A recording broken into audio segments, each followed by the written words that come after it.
One night, a group of robbers broke into a jewelry store. But instead of stealing anything, they simply switched the price tags. And so they took the tags off the most expensive jewelry and they put it on the costume jewelry. They took the tags off the costume jewelry and they put it on the expensive jewelry. So the next day when people came to the jewelry store, maybe they had a little bit of money and they wanted to just get something, costume jewelry, but that would look good. And instead they left with these precious jewels. And the ones that came in with lots of money and wanted to buy the best that there was, they left with cheap imitations. Now I know you're probably thinking, I would have liked to have been there for that sale. You're going, man, that would be awesome, wouldn't it? Pay $25 and get a $2,500 ring or a necklace. Man, that would be awesome. But see, I think the problem is we, in our society, we've switched the price tags. But it's not on jewelry, it's on what's important. Because the things that were important when I was a kid just simply aren't that important anymore. When I was a kid, family time was a big deal. We ate dinner together almost every night. My mom cooked dinner. We sat around the table. We talked about what had happened in our day. I would say we did that easily 6 out of 7 days a week. We don't get a chance to do that much anymore. I can remember friends being lifelong friends. Not just for the moment or for the grade in school or until you made them mad, but they were just friends all the time. I don't see that as much anymore. Honesty, integrity, hard work, all of those were things that just, you didn't have to tell somebody to do them. They just did them. And today, I just don't see that as much. I feel like we put value in things more than we have people. And if we can get enough money, get the right job, the right promotion, enough money, if we can have the right kind of house and car and place at the beach or the lake, or if we can have all of these things, then that's what's important. That's the things that are valuable to society, at least the one in which we find ourselves now. It's all about things instead of being about people. I looked up the definition of value, and one definition said the desirability of a thing. Another said it's the relative worth, merit, or importance of something. And those are all good, but my definition is more simple than that. It's what somebody's willing to pay for something. To me, that's value. What a person's willing to do for something, that's value. And to just show you what I mean about how things are just different, how the price tags have been switched, I found some auction items. These are some of the most expensive items that have ever been auctioned before. Let me show you the first one. This is the most expensive piece of clothing that's ever been auctioned. It was worn by Marilyn Monroe. It's when she sang Happy Birthday to JFK. And ladies, if you would like to have this, it would only cost you $1.2 million for this dress. I cannot imagine. Well, how about this one? Guys, this is a 1957 Ferrari 250 Testarossa. Yes, sir. We could drive that through Martinsville, couldn't we? You can for $12.2 million. Most expensive car ever auctioned. And then how about this? This is just a page, but Leonardo da Vinci wrote all his ideas down in diaries. And one of these diaries was found, and it was purchased actually by Bill Gates for $30.8 million. To have Leonardo da Vinci's thoughts right there in his hand, and he even took some of the pages and scanned them so he could share them with the rest of the world. That was really nice. But $30 million for a diary. Ladies, hold out. If you got a diary at home, you never know. But I think it gets even crazier because eBay has done some really, really weird auctions. Here's some things that have been sold on eBay. A box of Twinkies. You remember in 2012 when they said Twinkies were going to be no more and people bought them up, started selling them? Somebody paid $59.99 for a box of Twinkies on eBay. And for all of you animal lovers out there, this is a suit of armor for your guinea pig. It went for $1,150 in 2013. All right, maybe animals aren't your thing. Maybe it's food. Here you go. It's a Dorito shaped like the Pope's hat. I feel like I've had one of those before. Do you guys? It doesn't seem that unusual. Well, it sold for $1,209. We'll stay with the food theme. This is a cornflake shaped like Illinois. It sold for $1,350 in 2008. It gets much weirder. William Shatner, I'm sorry I don't have a picture of it.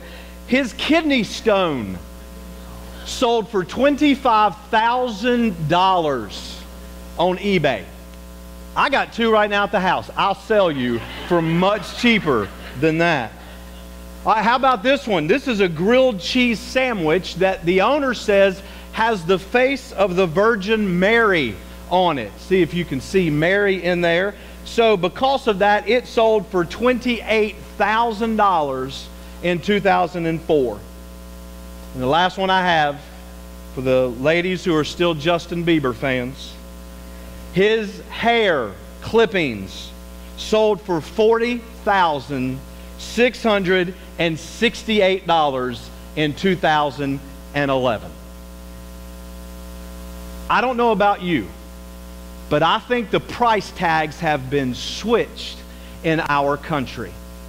Because for a person's hair to be worth $40,000 or a grilled cheese sandwich worth $28,000, we've got things mixed up in what we value in our society.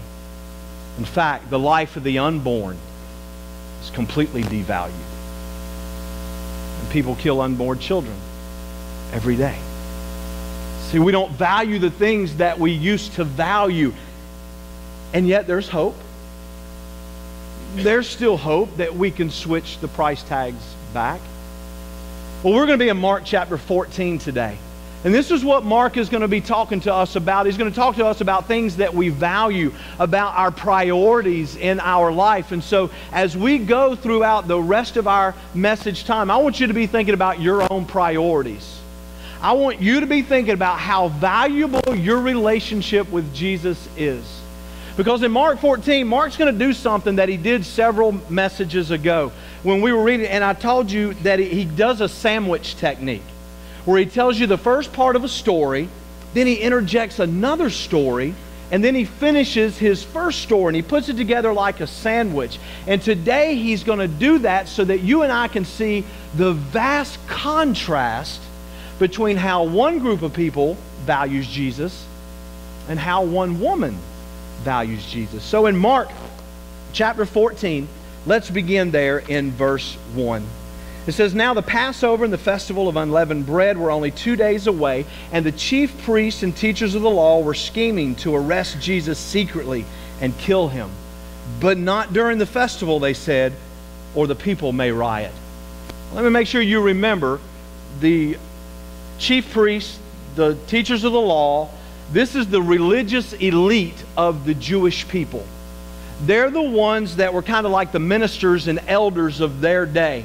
And so they would study the Old Testament so that they could understand the Old Testament, and that way they could teach the Jewish people how to live, how to have a relationship with God. Well, that's what they were supposed to do. But this group, this religious elite, when Jesus came along, they saw him as nothing more than a threat. They should have been the ones to have read the signs, to have understood that Jesus is the Messiah. He's the Savior of the world who's come, but they didn't see him that way. And it was so much of a threat against them and their way of life that they were trying to figure out a way to kill him. Mark says they're scheming. Okay, they're talking about it. They're getting in secret meetings and they're going, how can we kill him? And then somebody says, but don't you do it now because the festival's going on. And if we start a riot, we're not only in trouble with our own people, but we're in trouble with the Romans as well. So let's just continue to scheme. Let's continue to try to figure out how we can trap Jesus and how we eventually can kill him. Okay, that's the first story. And it's going to finish up a little bit later when we read a couple more verses. But now Mark is going to tuck right in there in the middle somebody else's story. So go down to verse 3.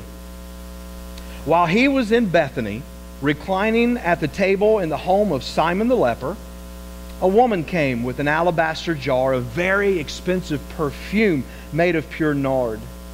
She broke the jar and poured the perfume on his head."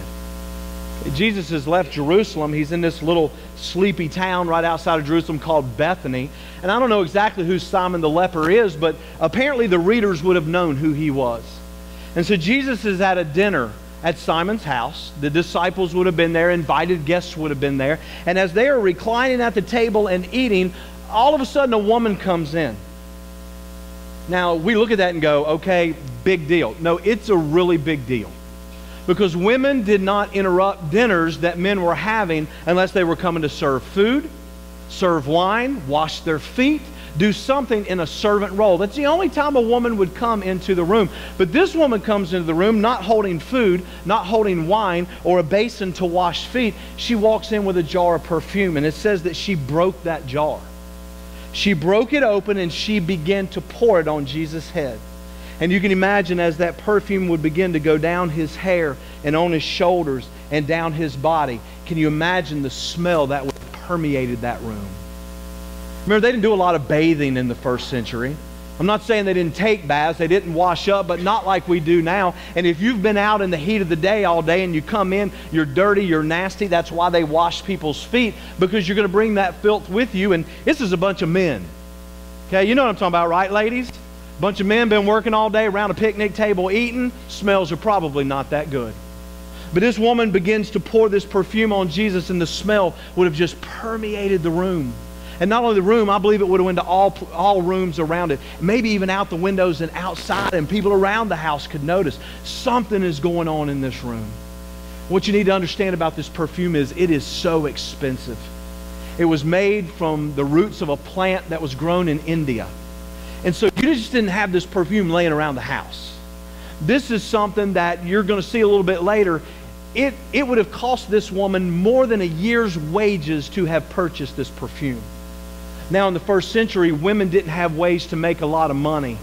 So she either got this because of a husband, or maybe it was a family heirloom, but somehow she had gotten this very expensive perfume. And you notice it didn't say that she took the lid off and she poured it on Jesus' head. It says she broke the jar. This was a complete offering. She gave him everything that she had from that perfume. She didn't hold any back. The jar was broken. There was nowhere for the perfume to go. So that's the scene. Men eating at a table. A woman interrupts. Perfume begins to go through the room. And then watch how the men respond. Verse 4. Some of those present were saying indignantly to one another, "Why this waste of perfume? It could have been sold for more than a year's wages and the money given to the poor." And they rebuked her harshly. Okay, this woman just did an amazing thing. She just gave Jesus a gift that would cost her over a year's wages. And how do the men react? It says they reacted indignantly. Indignantly. This is angry. Okay, and this is not just anger. Listen, Mark has already used this word one other time. Back in chapter 10, James and John came to Jesus and said, "Listen, can we be your best friends? Can we be the number 2 guys in your kingdom ahead of all of these other disciples and over everybody else? Can we sit at your right and your left?" And Mark said the disciples were indignant. Man, those guys were hot that they would ask something. That's the way the men at this table are. They are angry. They are indignant. How could you waste something like this? I mean, you could have cashed out and given the money to the poor. And if you've been listening as we've gone through this series in Mark, you know how the religious leaders are about the poor, right? They robbed them. They robbed their own people. But they said that's what it could have been used for. It could have been used for the poor. Not only were they indignant about it, but it said that they rebuked her harshly. Now, the picture you need to get in your mind of the rebuke and the harshness is when a person gets mad and their nose flares. Do you know those kind of people? They get mad. Maybe you live with that person. Maybe they're your child or your parent, but they get mad and their nose starts to flare out in anger. That's the picture that I want you to get. I'm not a nose flarer. Maybe you don't understand that. I'm a teeth gritter. Okay? I talk through my teeth. And I used to do that a lot when my girls were little, because you know you're in the grocery store and they've lost their mind. You can't lose your mind because people might be watching, so you go, "Sit down. I'm going to whoop your tail." You know, y'all know what I'm talking about, right? You are so mad that you're having to hold it back because you want to wear somebody out. Man, you want to just let it go. Well, that's the way these guys, they are so angry that this woman would waste this perfume. She would waste this gift on Jesus. They're demeaning this lady. This beautiful thing that she did, they are demeaning her for it. And ultimately, they're demeaning Jesus. Do you understand what they're saying to Jesus at this point? Jesus, you're not worth it. Over a year's wages? Jesus, we like you and all, but you're not worth that much. That's their thoughts. We'll give it to the poor. They weren't concerned about the poor. They were concerned about money that they couldn't get their hands on. So that's where this lady is. I can picture in my mind her cowering, wanting to get out of that room because she thought this was a beautiful gift, a beautiful thing she was going to do. But she's told by the people around, this is the worst thing that you could have done. So what happens at that point? Look at verse 6. Leave her alone, said Jesus. Why are you bothering her? She has done a beautiful thing to me. The poor you will always have with you, and you can help them anytime you want, but you will not always have me. She did what she could. She poured perfume on my body beforehand to prepare for my burial. This is the key verse right here. Truly I tell you, wherever the gospel is preached throughout the world, what she has done will also be told in memory of her. As the men are fussing through gritted teeth and flared nostrils, as they're being indignant and rebuking her for this gift, as she's cowering, trying to hide, trying to possibly get out of the room, Jesus says, leave her alone. You leave her alone. Because what she's done is a beautiful thing. And in fact, it's more than just beautiful. What she's done is she has prepared my body for my burial. If you've been here for our study, you'll remember Jesus has talked about this throughout the book of Mark. He said, I'm going to die. He said it 3 times. Nobody got it. They didn't understand, not even the disciples. But he says, she's preparing my body for burial. Do I believe that she knew that? That she understood what she was doing? Not necessarily. I don't think she was looking down the road at Jesus dying. I just think she loved Jesus so much. She valued him so much that the most precious thing that she owned, that she had, she was willing to give to him. She was willing to give everything, that entire gift, and hold nothing back. So Jesus says, you leave her alone. She did what she could. There's not a lot of other things that she could do for me, but she could do this. That's not going to be taken away from her. He says, listen, you're always going to have the poor. Take care of the poor, but you're going to have them. Me, I'm only here for a time. And I love that verse. He says, I tell you, wherever the gospel is preached throughout the world. Do you know what the gospel is? It's the message of Jesus. It's the death, burial, and resurrection of Jesus Christ. The gospel is what gives us purpose in life, like Matt told us during the communion meditation. That's why we live. It's the hope that we have that Jesus died, was buried, rose again, and because of his death, our sins can be forgiven. We can receive the forgiveness of sins, and we can spend an eternity with God in heaven. That's the gospel message. And Jesus says, whenever the gospel is preached, this lady's story is going to be told. And 2,000 years later, guess what I'm doing? I'm telling you the story of this lady who valued Jesus more than anything else she had. You remember the religious leaders, right? The chief priests, the lawyers, the biblical lawyers, the religious elite. They are scheming to kill Jesus. That's what's in their mind. That's what's in their heart. This lady comes along and she gives an amazing gift to Jesus. He says her story is going to be told throughout the world. Now watch what happens. So we got to leave this beautiful story. We've got to go to verse 10. Verse 10 and 11. Then Judas Iscariot, one of the 12, went to the chief priests to betray Jesus to them. They were delighted to hear this and promised to give him money. So he watched for an opportunity to hand him over. I just don't understand it. I don't understand the religious leaders not reading the signs, not understanding who Jesus is and supporting him, wanting to kill him. I don't understand that. I really don't understand Judas. He's been with Jesus for 3.5 years. He watches as this woman gives this unimaginable gift to Jesus, and then he leaves, goes out, finds the guys that are scheming and says, hey, for the right amount of money, I'll betray Jesus to you. And they were delighted. Can you see them just rubbing their hands together? Oh yeah, finally, after all this time, we're going to be able to take care of this Jesus.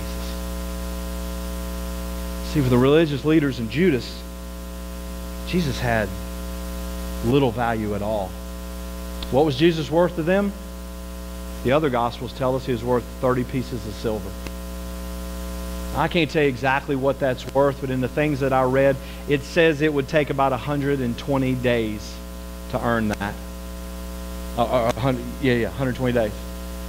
So it is less than a half a year's salary. But that's what Jesus was worth to Judas. That's what Jesus was worth to these religious leaders. And I look at that and I go, that is such a sad story. But that's why Mark wrote it the way he wrote it. So that we could see just the depth of their hatred for Jesus, and then contrast it with the deep, deep love and value of this unnamed woman. And he did that so you and I could have this story to put ourselves into. To have this story to where you and I could examine ourselves and decide, what is Jesus really worth to me? How much value does Jesus really have in my life? And so I just want to wrap it up. I want to give you this bottom line. I want to give you something to think about that'll just kind of bring this all together, and then we're going to talk a little bit more. This is simply this. Our priorities show how valuable Jesus is to us. Okay? Our priorities in life show how valuable Jesus is to us. What do I mean by that? I mean that if you were to write down your priorities right now, and in fact, I'm going to encourage you to do that. Would you get out the bulletin insert? Or a bulletin? If you didn't get anything on the way in, grab a card or an envelope or something from the pew in front of you. And why don't you begin to list your priorities there? I'm not telling you got to necessarily put them in order, but write your priorities down. And as you're writing, I want you to think. I want you to compare your list to two groups of people. I want you to compare your list to the religious elite and Judas, and then this woman. And I want you to imagine how your list compares. If they wrote a list, would yours look more like the religious elite, or would it look like this woman? As you write things down, would Jesus even make your list? Now, I know you're going to write him down because you're in church, right? And somebody beside you is probably looking at your list. You might even write Jesus at the very, very top. But the question is Jesus really that valuable to you and to me? Does our list look more like theirs or the woman's? Now, you and I can write down as much as we want. We can make our priority list out. But really, that list doesn't mean anything. Because in your mind, you may say, this is how I see life. This is the priorities in my life. Maybe even Jesus at the top. This is how it is. But listen, that list doesn't mean anything if people can't see that list lived out in your life. If you say Jesus is at the top of my list, or Jesus is way up toward the beginning, up high, and yet people never hear you talk about Jesus, he's not a priority for you. You see, we talk about people that we love, right? We talk about people that we value. I talk about my girls. Y'all might go, yeah, too much. We hear about them all the time in your sermons. But I talk about my girls. I talk about Amanda because I love them and I value them. I talk about you guys. When I get together with other ministers, I have a group that I get together with once a month, and I talk about you guys. Why? Because I love you. I find value in you. What would other people say your priority list is? Okay, so why don't you take your priority list and why don't you fold it? Why don't you put it in your Bible? Put it in your pocket. And let's forget your list right now. Let's think about the people that we do life with every day. Ones we live in families with, one we live in neighborhoods, those we live in community, we go to school with, we work with.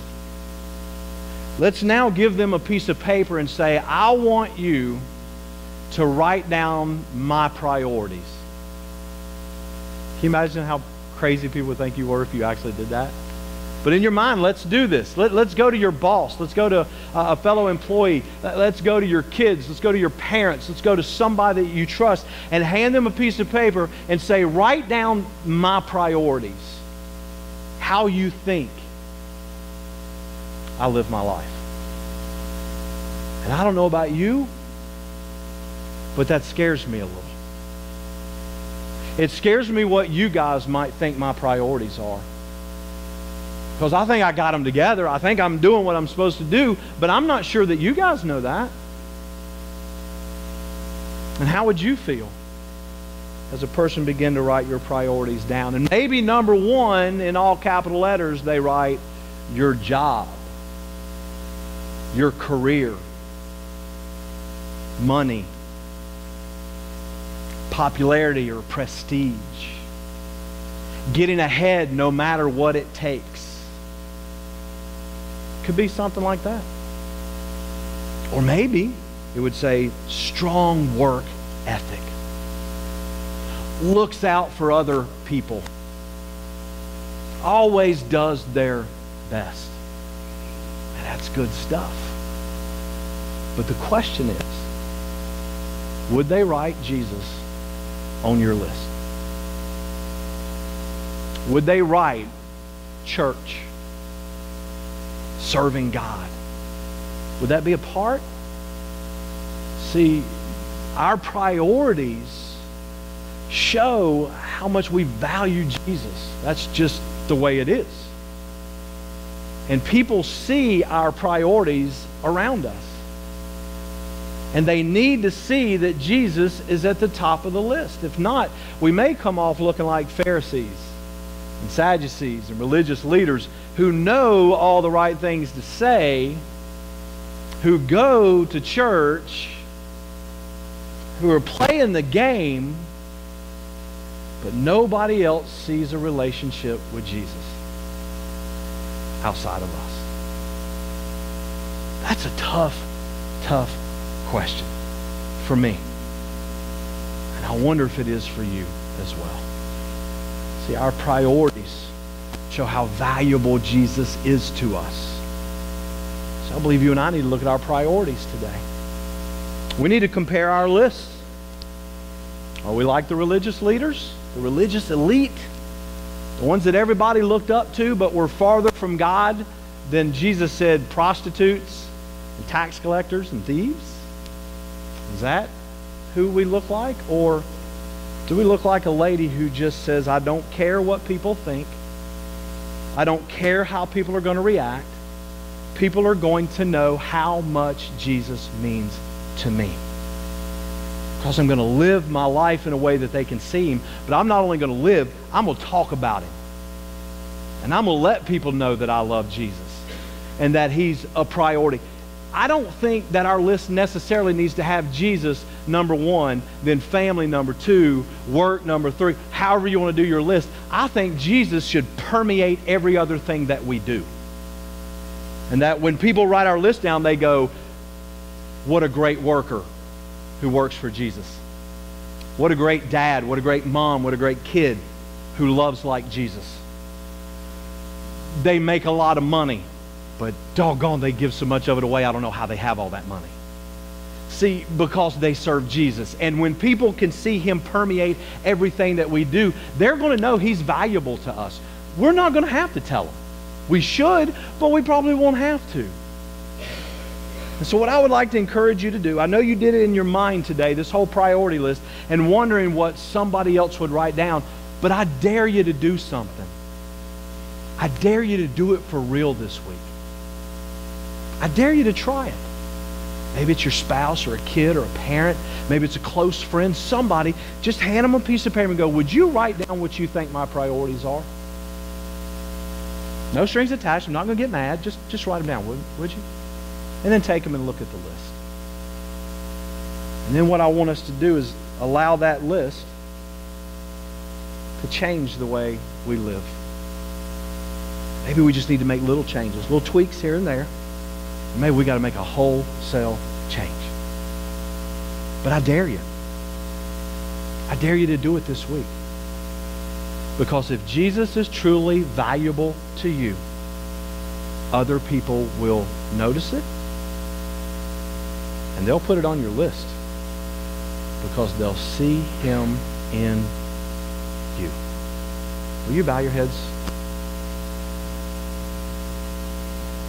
Father, I want my priority to be you. Father, I want to serve you with my whole life. I want to give you everything and not hold anything back. I want others to be able to look at my life and know how valuable Jesus is to me. So, Father, may your Spirit continue to work and prune and mold me into the man you want me to be. And, Father, I pray that prayer also for those that are gathered here this morning, those who have accepted Jesus Christ that simply need to look like Him. Help us get our priorities straight. Help us to show others and to show you how valuable Jesus is by the lives that we live and by the priorities of our lives.